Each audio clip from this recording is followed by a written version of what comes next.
নমস্কাৰ বন্ধু বান্ধৱীসকল এই ভিডিঅ'টোত আপোনালোকৰ বাবে আগষ্ট মাহৰ কেইটামান ইম্পৰ্টেন্ট কাৰেণ্ট এফেয়াৰ্ছৰ প্ৰশ্ন উত্তৰ আগবঢ়াইছো আশা কৰো প্ৰশ্নকেইটাৰ পৰা আপোনালোক বহুতো উপকৃত হ'ব আহকচোন পলমকৈ প্ৰশ্নকেইটাৰ ফালে আগবাঢ়ো প্ৰথম প্ৰশ্নটো হ'ল ভাৰতৰ ৰক্ষা মন্ত্ৰীয়ে কোনখন চহৰত নীৰজ চোপ্ৰাৰ নামত বনোৱা ষ্টেডিয়ামখন উদ্বোধন কৰে এই প্ৰশ্নৰ উত্তৰটো হ'ল পুনেত ভাৰতৰ ৰক্ষা মন্ত্ৰী ৰাজনাথ সিঙে নীৰজ চোপ্ৰা নামত বনোৱা ষ্টেডিয়ামখন পুনেত উদ্বোধন কৰে আৰু নীৰজ চোপ্ৰা হ'ল 2020 চনৰ টকিঅ' অলিম্পিকত সোণৰ পদক জিকা একমাত্ৰ ভাৰতীয় খেলুৱৈ আৰু আপোনালোকক জনাই থওঁ যে পুনে চহৰখন মহাৰাষ্ট্ৰৰ হয় পুনেৰ চিএম হ'ল উদ্ধৱ ঠাকৰে আৰু পুনেৰ অফিচিয়েল লেংগুৱেজ হ'ল মাৰাঠী 2 নম্বৰ প্ৰশ্ন ভাৰতত 29 আগষ্টত কি দিৱস পালন কৰা হয় এই প্ৰশ্নৰ উত্তৰটো হ'ল ভাৰতত 29 আগষ্টত ৰাষ্ট্ৰীয় খেল দিৱস পালন কৰা হয় হকীৰ যাদুকৰ ধ্যানচাঁদ সিঙৰ স্মৃতিত ৰাষ্ট্ৰীয় খেল দিৱস পালন কৰা হয় আৰু আন্তঃৰাষ্ট্ৰীয় খেল দিৱস 6 এপ্ৰিল তাৰিখে পালন কৰা হয় 3 নম্বৰ প্ৰশ্ন অলপতে ওনম ফেষ্টিভেল কোনখন ৰাজ্যত পালন কৰা হয় এই প্ৰশ্নৰ উত্তৰটো হ'ল কেৰালাত ওনম ফেষ্টিভেল কেৰালাৰ এক মুখ্য শস্যৰ উৎসৱ এই উৎসৱ 10 দিনলৈকে পালন কৰা হয় আৰু আপোনালোকক জনাই থওঁ যে কেৰালাৰ ৰাজধানী হ'ল ধিৰুভান্নন্থপুৰম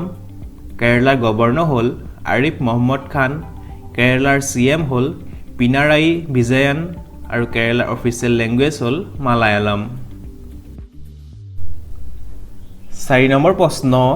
অলপতে ৰাষ্ট্ৰপতি ৰামনাথ কোবিন্দে কাক মণিপুৰৰ নতুন ৰাজ্যপাল হিচাপে নিযুক্তি দিয়ে এই প্ৰশ্নৰ উত্তৰটো হ'ল লা গণেশান তেওঁক ৰাষ্ট্ৰপতি ৰামনাথ কোবিন্দে মণিপুৰৰ নতুন ৰাজ্যপাল হিচাপে নিযুক্তি দিয়ে আৰু আপোনালোকক জনাই থওঁ যে মণিপুৰৰ ৰাজধানী হ'ল ইম্ফল মণিপুৰৰ গভৰ্ণৰ হ'ল আপোনালোকক জনালোৱেই লা গণেশান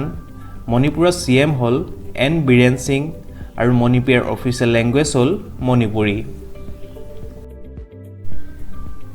5 নম্বৰ প্ৰশ্ন হৰ্ন গ্লোবেল লিষ্টত 500 বিশ্বৰ সকলোতকৈ মূল্যৱান কোম্পানীৰ ভিতৰত সকলোতকৈ মূল্যৱান কোম্পানী কোনটো এই প্ৰশ্নৰ উত্তৰটো হ'ল এপল বিশ্বৰ 500 সকলোতকৈ মূল্যৱান কোম্পানীৰ এক লিষ্ট প্ৰকাশ কৰে এই লিষ্টৰ প্ৰথম স্থানত আছে এপল দ্বিতীয় স্থানত আছে মাইক্ৰ'ছফ্ট তৃতীয় স্থানত আছে এমেজন আৰু চতুৰ্থ স্থানত আছে এলফাবেট 6 নম্বৰ প্ৰশ্ন নিউয়ৰ্কৰ প্ৰথম মহিলা গভৰ্ণৰ কোন হ'ল নিউয়ৰ্কৰ প্ৰথম মহিলা গভৰ্ণৰ হ'ল কেথি হোচল আৰু আপোনালোকক জনাই থওঁ যে ইউএছএৰ ৰাজধানী হ'ল ৱাশ্বিংটন সকলোতকৈ ডাঙৰ চিটিখন হ'ল নিউয়ৰ্ক চিটি প্ৰেছিডেণ্ট হ'ল জো বাইডেন আৰু ভাইচ প্ৰেছিডেণ্ট হ'ল কমলা হেৰিছ ইয়াৰ পাছৰ প্ৰশ্নটো হ'ল অলপতে কোনখন ৰাজ্যত 12 বছৰৰ পিছত নীলকুৰিঞ্জি নামৰ ফুলবিধ ফুলে এই প্ৰশ্নৰ উত্তৰটো হ'ল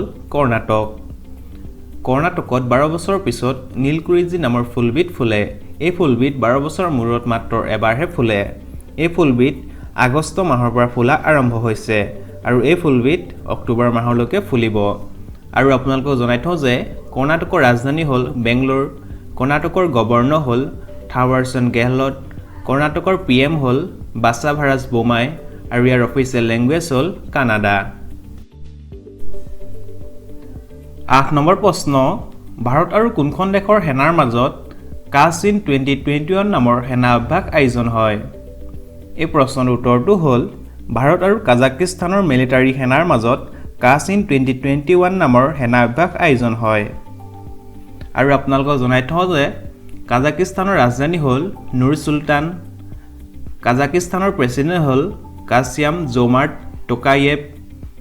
আৰু কাজাকিস্তানৰ পিএম হ'ল আসকাৰ মামিন আৰু কাজাকিস্তানৰ কাৰেন্সি হ'ল টেনজি 9 নম্বৰ প্ৰশ্ন অলপতে এমৱে ইণ্ডিয়াৰ নতুন ব্ৰেণ্ড এম্বেছাডৰ কোন হ'ল এই প্ৰশ্নৰ উত্তৰটো হ'ল এমৱে ইণ্ডিয়াৰ নতুন ব্ৰেণ্ড এম্বেছাডৰ হ'ল মীৰাবাই চানু মীৰাবাই চানুৱে 2020 চনৰ টকিঅ' অলিম্পিকত চিলভাৰ মেডেল জিকিছিল 10 নম্বৰ প্ৰশ্ন ইণ্ডিয়ান আইডল ছিজন 12ৰ বিজয়ী পৱনদীপ ৰাজনক কোনখন ৰাজ্যৰ কলা সংস্কৃতি আৰু পৰ্যটনৰ ব্ৰেণ্ড এম্বেছাডৰ হিচাপে নিযুক্তি দিয়া হয় এই প্ৰশ্নৰ উত্তৰটো হ'ল উত্তৰাখণ্ডৰ ইণ্ডিয়ান আইডল সিজন 12ৰ বিজয় প্ৰমনদীপ ৰাজনক উত্তৰাখণ্ডৰ কলা সংস্কৃতি আৰু পৰ্যটনৰ ব্ৰেণ্ড এম্বেছাডৰ হিচাপে নিযুক্তি দিয়া হয় আৰু আপোনালোকক জনাই থওঁ যে উত্তৰাখণ্ডৰ ৰাজধানী হ'ল দেৰাডুন আৰু গেৰচিন উত্তৰাখণ্ডৰ গৱৰ্ণৰ হ'ল বেবী ৰাণী ময়ূৰীয়া আৰু ইয়াৰ CM হ'ল পুষ্কৰ সিং ধামী বন্ধু বান্ধৱীসকল আগ্ৰহীজনে সোধা আপোনালোকক প্ৰশ্নটো আছিল ৰাষ্ট্ৰীয় হস্ততাঁত দিৱস কেতিয়া পালন কৰা হয় এই প্ৰশ্নৰ উত্তৰটো হ'ল 7 আগষ্ট তাৰিখে 7 আগষ্ট তাৰিখে ৰাষ্ট্ৰীয় হস্ততাঁত দিৱস পালন কৰা হয় আপোনালোকে শুদ্ধ উত্তৰটো কমেণ্ট কৰি জনোৱাৰ বাবে বহুত বহুত ধন্যবাদ আপোনালোকৰ বাবে আজিৰ প্ৰশ্নটো হ'ল বিশ্ব ফটোগ্ৰাফী দিৱস কেতিয়া পালন কৰা হয় ইয়াৰ অপচন দিয়া আছে 19 আগষ্ট 23 আগষ্ট 27 আগষ্ট আৰু 31 আগষ্ট এই প্ৰশ্নটো শুদ্ধ উত্তৰটো আপোনালোকে জানে যদি কমেণ্ট কৰি জনাব মোৰ এই প্ৰশ্নকেইটা চাই যদি ভাল লাগিলে তেন্তে ভিডিঅ'টো লাইক কমেণ্ট শ্বেয়াৰ কৰিব আৰু এনে ধৰণৰ প্ৰশ্ন উত্তৰ পাই থাকিবৰ বাবে মোৰ চেনেলটো ছাবস্ক্ৰাইব কৰি ল'বলৈ প্লিজ নপাহৰিব